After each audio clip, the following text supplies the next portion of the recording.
它雨不是你这样拍的啊，那我要怎么拍？我先看一下你拍的吧。啊，你看一下吧。你拍的雨啊，你看雨滴都没有看到，没有氛围啊。确实有点。我来教你3种高级的雨滴拍摄方法。3种可以啊？对，最后一种最高级啊。可以，你试一下。拍雨滴啊，不要在正面拍啊，正面拍看不到雨。哦，我们要到侧面来，看一下。找一个屋檐，看到没有？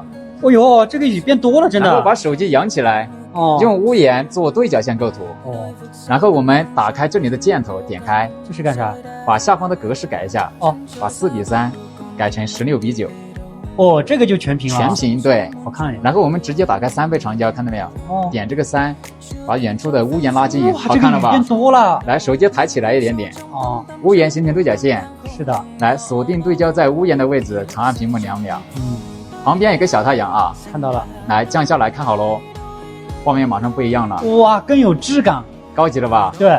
来，点击直接开拍。第2种，我来教你把雨滴拍成慢动作。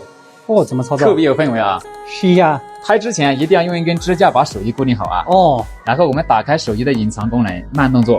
哦，慢动作。点开。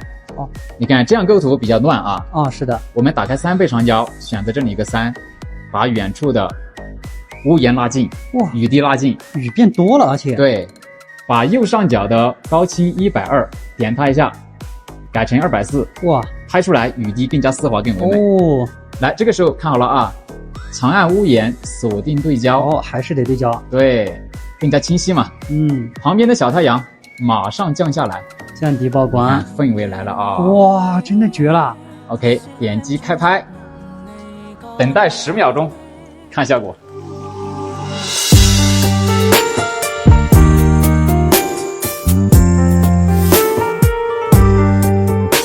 第3种，拍出电影感。怎么操作啊？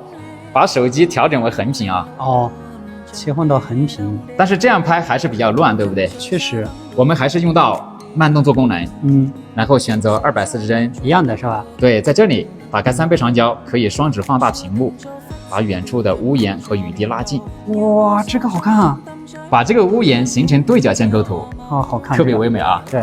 来，还是要锁定对焦啊，长按屋檐2秒钟。对，是不是还要降曝光？对，把小太阳降下来。看来你学会了吗？学会了，学会了。往下降，你看，雨滴更清晰，真的好看，画面更有质感啊。对，点击开拍，嗯，等待10秒钟，看效果。